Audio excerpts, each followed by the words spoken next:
Kia ora koutou and welcome to my top 33 solo games of all time. Why 33 you ask? Well, I play a lot of solo games, so I thought I'd show you a lot of my favorites. Now, I've played about 300 odd solo games, so this represents the top 10% of all the solo games I've played. Now, there are some caveats on this. This must represent games that I actually set up and play solo on the table. It cannot represent app plays or other form of online play. So this is the games that I've actually set up and played physically, which disqualifies two of my favorite solo games, Sentinels of the Multiverse and Terraforming Mars, because the vast majority of my plays of those games are via the app and not playing it physically on the tabletop. So as much as I love the solo modes on Sentinels and Terraforming Mars, they just can't make the list because I don't play them physically very often. Spirit Island, Gloomhaven, and Scythe. These are three great games, but I vastly prefer them as either co-op or competitive games rather than solo. And finally, the elephant in the room, Mage Knight, a game that lots of people like, but I don't really like that much. It's not that I hate Mage Knight, it ended up about 60th on this list, but I know there's a lot of people out there who absolutely think it should be number one on every solo board gaming list. And I don't hate it, I just don't like it as much as everyone else seems to. So with that out of the way, let's move on to the list. And remember, these are entirely my opinions based on my personal play experience. Your experience may vary. First up, we have Architects of the West Kingdom, which is a worker placement game where the solo mode is playing against an AI opponent. Your opponent will take actions and occupy spaces and genuinely feels like you're playing against an opponent. And I think this is one of the cleverest solo modes on the market. The reason Architects doesn't appear higher is that it's a game that's much stronger at higher player counts with more interaction. I almost feel like you'd need 3 AI opponents to make this really hum, and that's a lot of busy work. Still an excellent option if you're looking for a worker placement game with a really solid AI opponent to play against.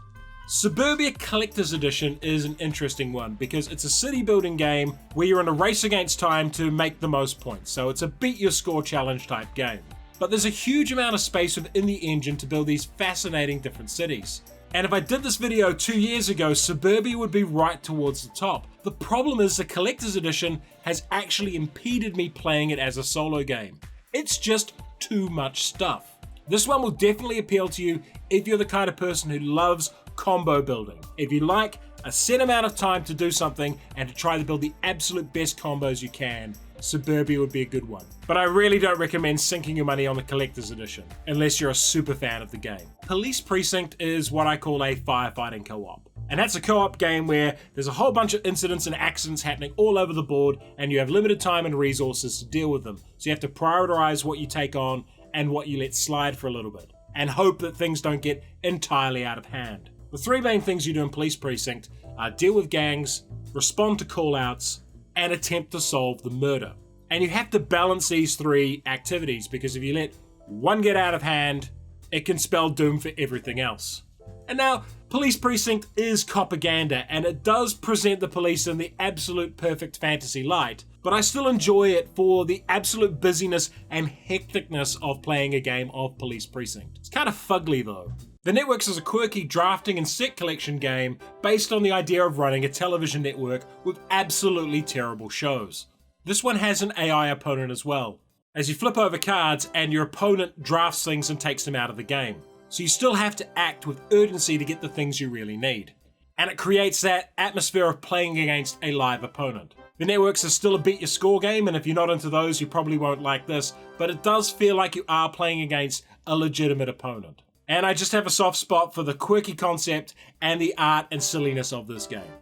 First Martians, Adventures on the Red Planet. There'll be a few people shocked to see First Martians on this list because I have been quite critical of it in the past. Many people consider this an inferior game to Robinson Crusoe, and that's probably true. And the rulebook's quite cumbersome, and it is a lot to take in and to digest when you first start playing it. But I persevered with First Martians. I really invested my time in learning the game and getting familiar with it. And what it is a big crisis management simulation. You start the game with a base that is working. And yeah, you've got some assignments and stuff to do, but the core problems you deal with are about the gremlins that start creeping into your systems. Things breaking down. And it's this balancing act of, do I push forward to complete the mission goals, or do I deal with the problem of the lighting starting to fritz out? That makes First Martians quite compelling when you get into it. This is not one I would recommend to everyone because there is the significant time investment to get familiar with all the systems. But if you want to play a game that makes you feel like you're a commander in a control room, watching buttons flash up that say emergency, emergency, and getting on the microphone and saying, "Bob, go fix evaporators or else we're gonna die," this could be a game that works for you, and it does work for me. And because I don't think it did particularly well, it's probably pretty easy to pick up.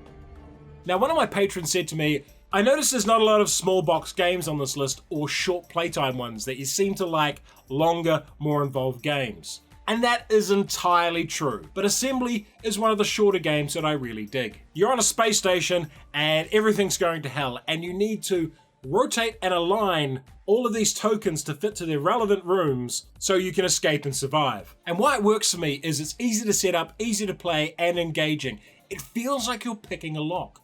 Every time you get a marker in the right place to lock a room, it's like you've turned a combination whilst picking a lock, and everything just slowly clicks into place as time runs out. And for a short game, that's intensely satisfying. So definitely one to pick up if you like solving puzzles.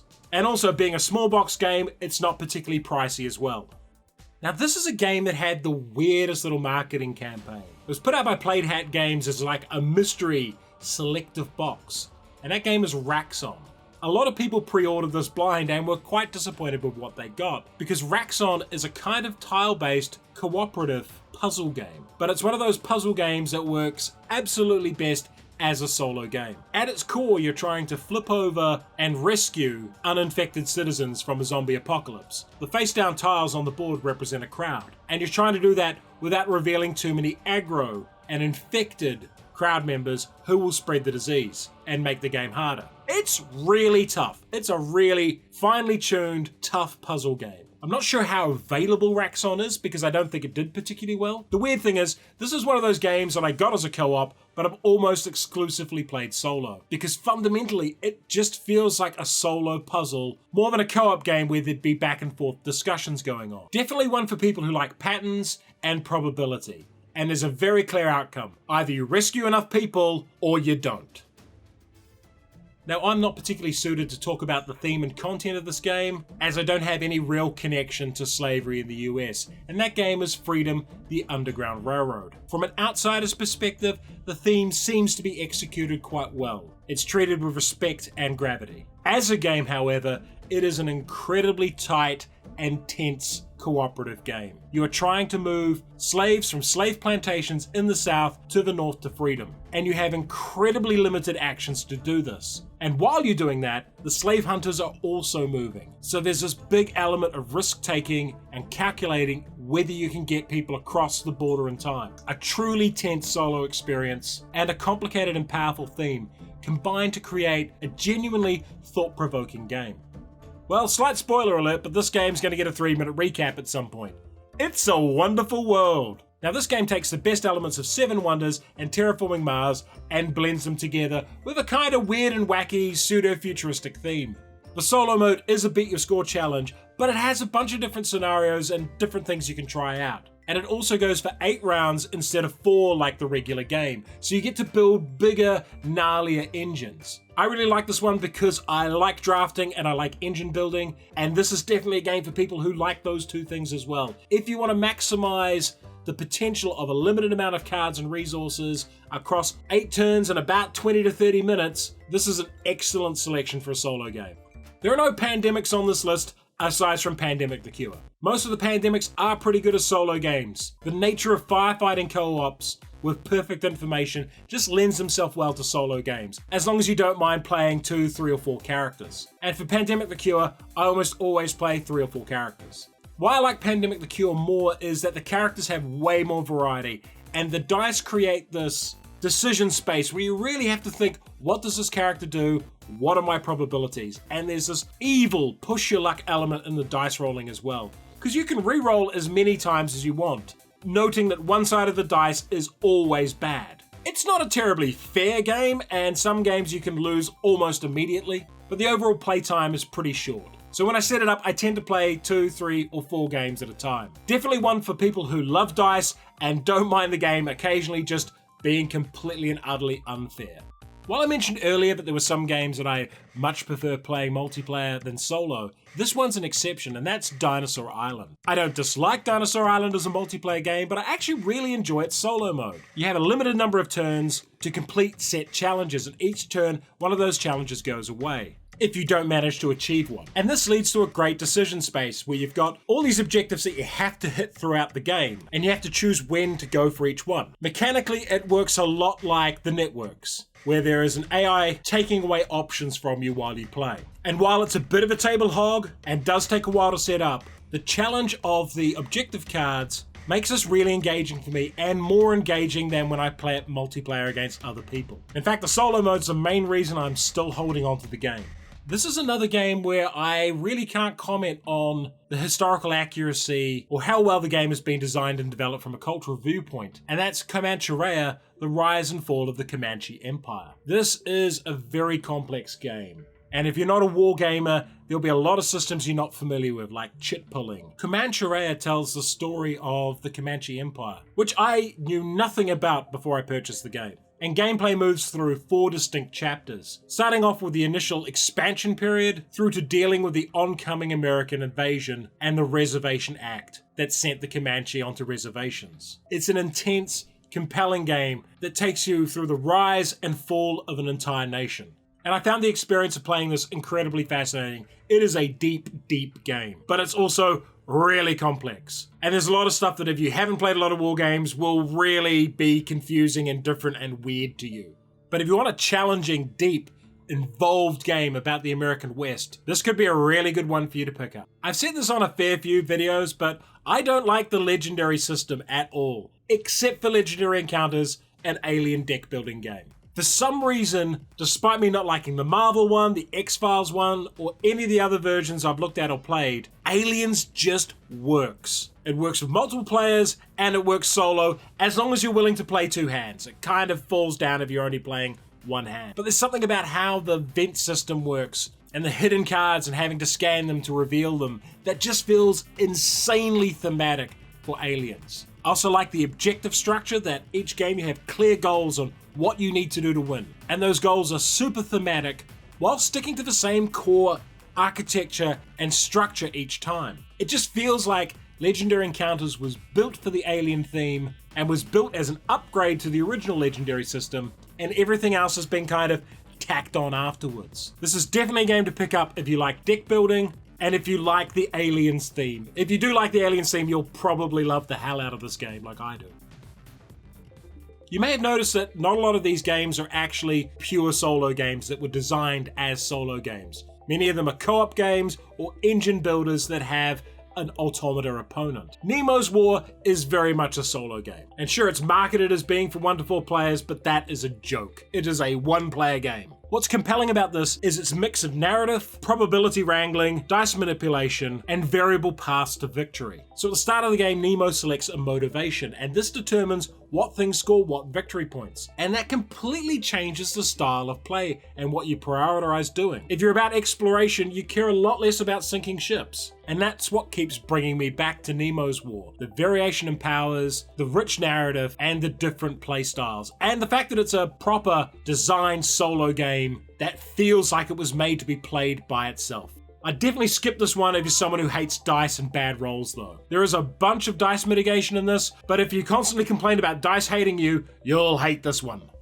XCOM is a 4-player real-time game, where a whole bunch of actions happen on an app and you have to respond to them real-time on the board.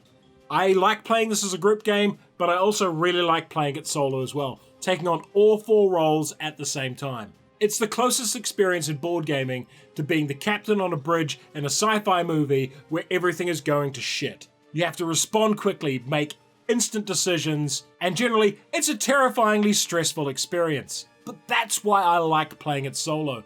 Nothing challenges me mentally more than having to think on my feet and make decision after decision after decision in a really short space of time. If you have any form of analysis paralysis, this game will be impossible for you, as you literally have 10 seconds sometimes to make a call on a card. I also like Kitchen Rush and Rush MD for the exact same reason. But I think XCOM is the best of these 3 as a pure solo game. At some point when I get the right camera set up, I'll probably record a game of me playing XCOM solo, because I know there's a few people out there who don't think this is possible.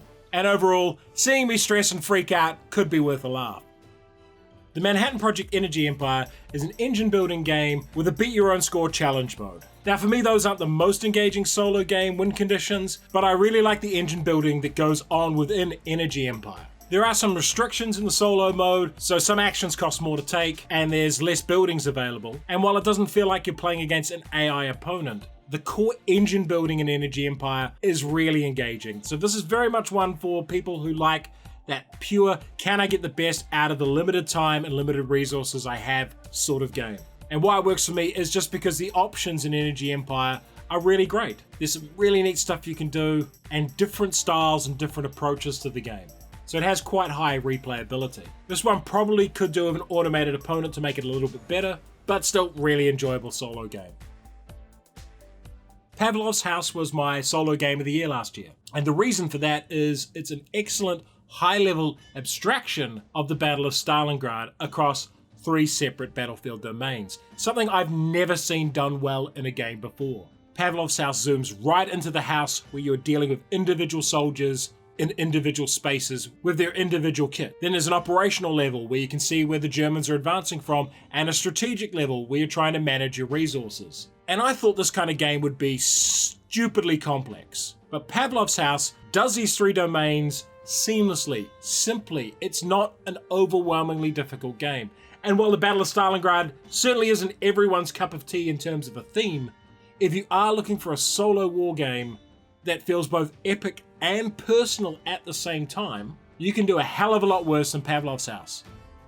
Paladins of the West Kingdom is an action selection engine building game, and it has one of the best AI opponents in gaming. The AI replicates a human opponent really well, and it has its own side of the board and separate subsystems for doing its own moves. Now I really like Paladins. It is a deep, rich, complex engine building game with a heck of a lot of decisions to make from the start of your turn to the end of your turn, and how you can just keep getting actions and keep maximizing your returns each and every turn, building to a crescendo at the end. Now this one's got a bit of setup time, but it's not a short solo game, and you'll end up playing it for quite a while each time you set it up. And it is quite high complexity, so not one I'd recommend to everyone. But if you want a meaty, engine building, heavy decision game against an opponent that makes moves that will annoy you, definitely check out Paladins of the West Kingdom. You might be picking up on a theme here that I like engine building, especially in solo games, and here's Laav. This is almost a pure engine builder. You have a limited number of turns to collect resources and convert them into points using various buildings and other artifices. Laav is all about maximizing your actions for each and every turn. And it is a beat your score challenge type game in a limited time frame. And while there isn't an AI opponent, what appeals to me about Laav Solo is it's almost entirely a math-based challenge. It's a solo game where I'm constantly crunching numbers, constantly thinking of what's the best selection here, what's the best outcome, how can I maximize my return here. It's also one you can definitely take your time with, thinking through your moves and planning out 2, 3, 4, 5 turns in advance. Definitely another one for the engine building fans out there. And now for something completely different. Defenders of the Last Stand is an absolute mess of a game, and I love it. Have you ever thought, what if pandemic, instead of viruses, was biker gangs? And instead of just moving around the board and clearing out things, how about we could go on wacky post-apocalyptic adventures? And what if each virus instead had a gang leader that was super tough to take on and like a complete endgame sub-game of its own? Defenders of the Last Stand is just a mess. It's just got systems all over the place. There's too much happening. It's not balanced. And yet, it is one of my favorite solo games just because it's so absolutely batshit. Some days I want to play a slick engine builder where I'm crunching the numbers each and every turn.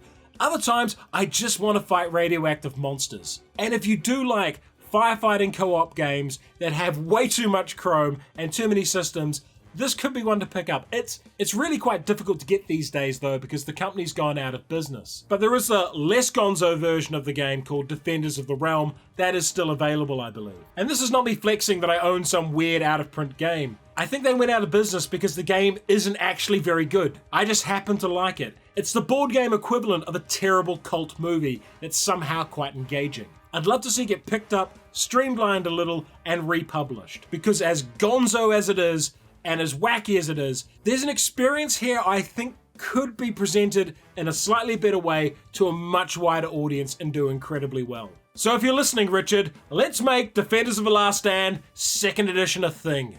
And from the gonzo and ridiculous to the slick and sublime, we have Anacron. Anacron has probably the best AI opponent in all of board gaming. The Chronobot is just a really terrifyingly annoying opponent. It's one of the first times I played a solo game that I felt like the AI was playing like a real player, and the kind of real player I wanted to punch in the mouth. The Chronobot has this aggressive, relentless playstyle, and you just want them to slow down so you can do your damn stuff in time. And Anacron itself is a worker placement game. It's one of my favorite worker placement games. It has a lot of chrome and a lot of extra systems. It's not a simple game by any means, but I love the combinations of mechanics in this game. The reason it's not higher on this list is because the setup time is a pain in the ass, and I don't bring it to the table remotely as much as I feel I should. But if you are looking for a worker placement game with an AI opponent that's really challenging, and the victory conditions are to beat the Chronobot, who is scoring points really quickly. So if you want a solo game that's a heavy worker placement game and you want to feel the time pressure of playing against a good opponent, Anacron could be a really good pickup. Nemesis is another game where I absolutely love the solo mode, but the setup time means I don't play it remotely as much as I'd like to. Now there's multiple ways to play this solo. You can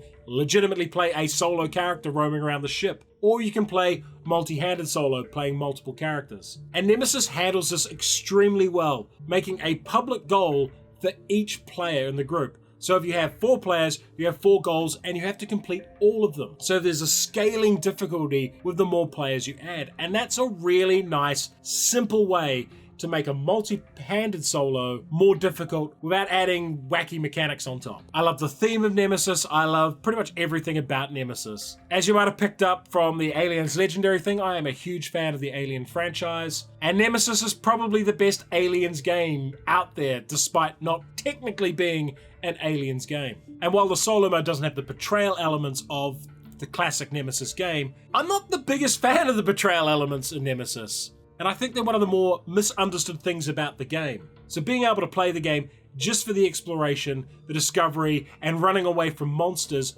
by yourself makes Nemesis a really good pickup as a solo game. If you like dice chucking, if you like exploration, and if you're in love with the theme.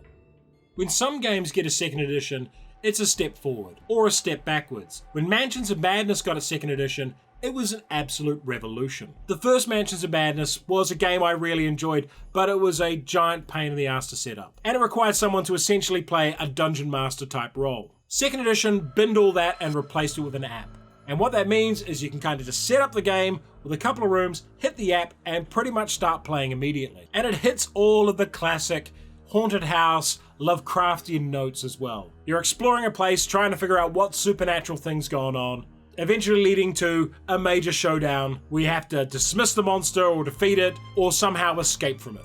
This one won't be for you if you don't like dice and random events. And I found it really comes alive with the expansions because the core game only shipped with 4 scenarios. And one of those is far too long to be fun. I also think it's a game you can't take too seriously. It's a haunted house exploration. But definitely one I'd recommend to people who have the budget for it because it's not cheap, especially not with all the add-ons. And you really have to be in love with the exploration and dice-based system of Mansions of Madness to really get a kick out of it. But the main reason I love it is it feels like a game where you get to genuinely explore things. The map isn't revealed at the start of the game. It's not in a book. It's given to you slowly as you explore the building. And few games have that genuine sense of exploration. At least the first time you play the scenario.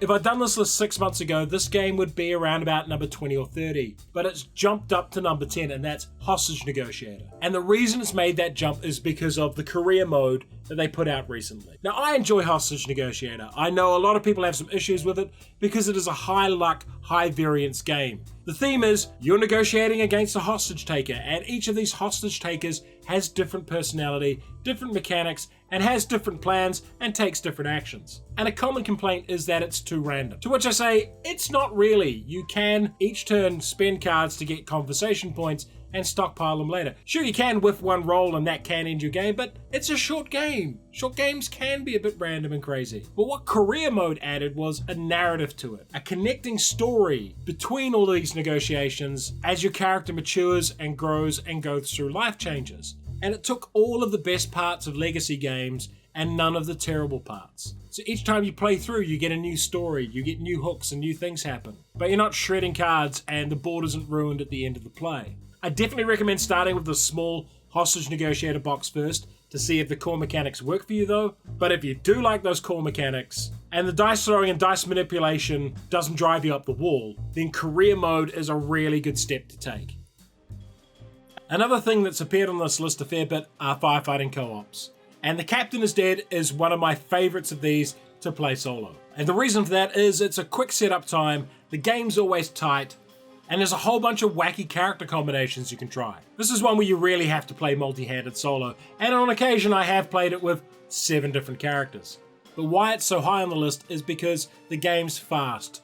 It's quickly paced, there's a lot of decisions, and you just play it boom, boom, boom, constantly going through actions. So it's what I like to put on the table when I've got an extra 20 or 30 minutes spare. I can set the game up quickly and I can just blitz through a play of it. Definitely one for sci-fi fans who fall in love with the theme, but also for people who just enjoy those firefighting co-ops.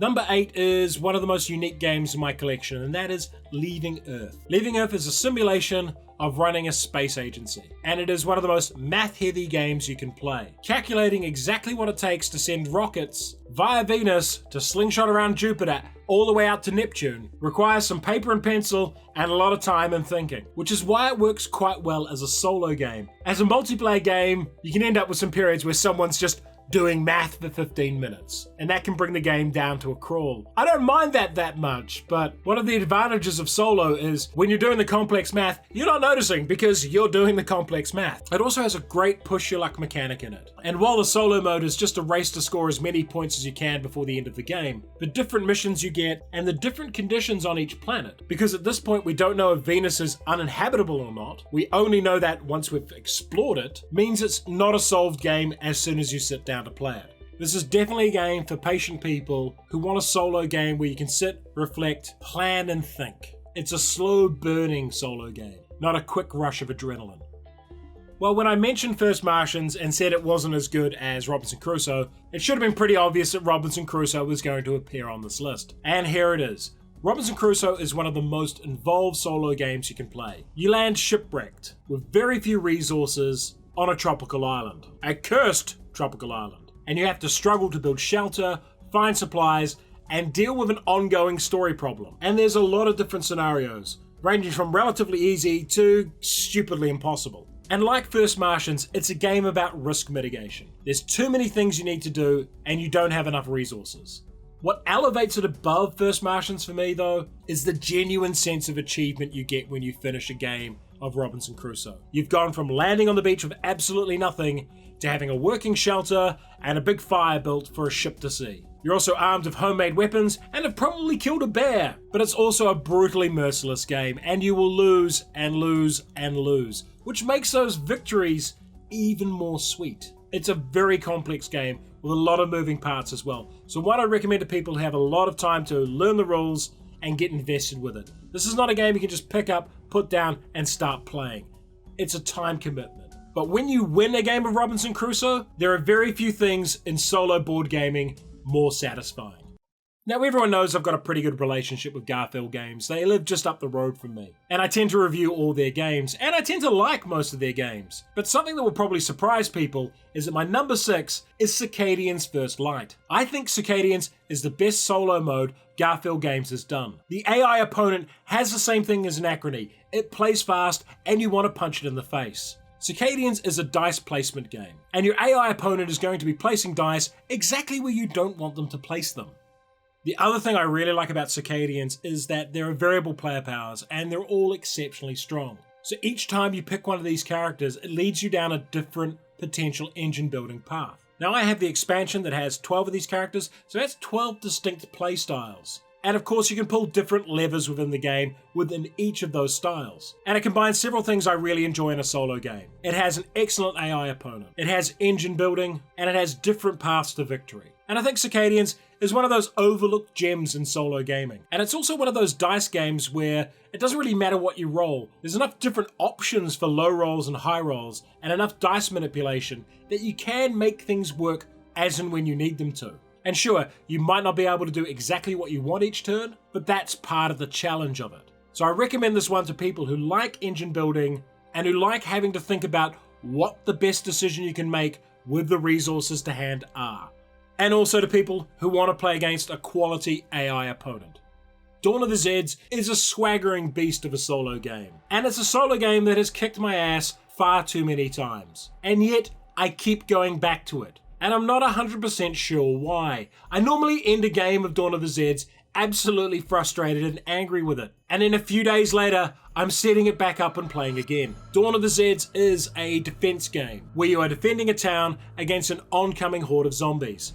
And the zombies don't fight fair. It is a game full of traps. And traps are things that experienced gamers learn through repeated plays of a game, but that screw over new players. And initially you think, oh, I should defend out. I should try to hold the zombies as far back as possible. This is a way to lose all your people. You cannot hold everything in the game. You must make sacrifices. You must decide when is a good time to retreat. You have limited resources, and initially you think, oh, I'm just going to shoot my gun all the time. And then you run out of ammo when you really need it. There are very few games where I felt so pressed and so desperate for extra actions and extra resources than Dawn of the Zeds. And the narrative and stories it tells are really compelling. You've got this wide selection of heroes, each of whom are unique and bring different things to the team, and a massive number of events and complications to the game. It's an absolute hellscape to learn though, as the game comes with 5 different difficulties, each with their own different rules. So the time commitment of getting into Dawn of the Zeds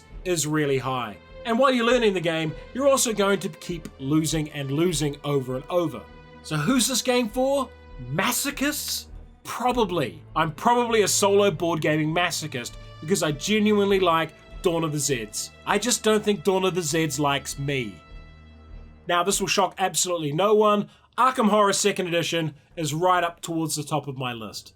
I have played Arkham Horror 2nd Edition hundreds of times. While I was on the sickness benefit for 2 years, I left the game set up on a table and I would play it just about every day. And what I love about 2nd Edition is that it's a wacky, random event simulator. Crazy things happen in Arkham, and there's so many different characters, great old ones, encounters, mythos events, and other world encounters that you will never play the exact same game each time you set it up. And it's this infinite combinations that really made the game super replayable to me. And yeah, it's got a massive footprint and a pretty long playtime, but at the time that was exactly what I needed. It was a long game I could just leave set up and play over and over again. And we still play Arkham 2nd Edition a fair bit. And while this one isn't that easy to pick up anymore, many people prefer Eldritch Horror to Arkham Horror 2nd Edition, so if you can't get 2nd Edition, consider grabbing Eldritch Horror instead. If you are looking for a co-op game that you can play solo, where it's all about battling monsters and wacky stuff happening, and learning to have a love-hate relationship with your dice.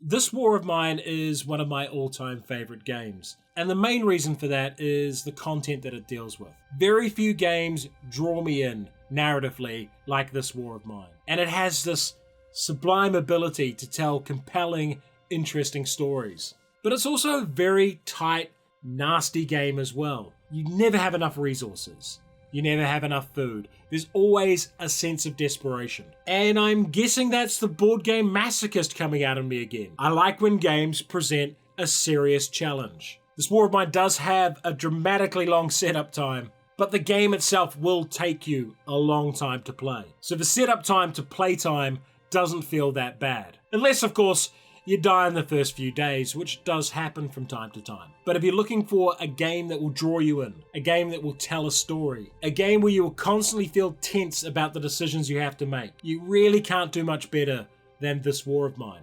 But there's definitely a content warning on this game, as when it goes dark, it gets exceptionally dark.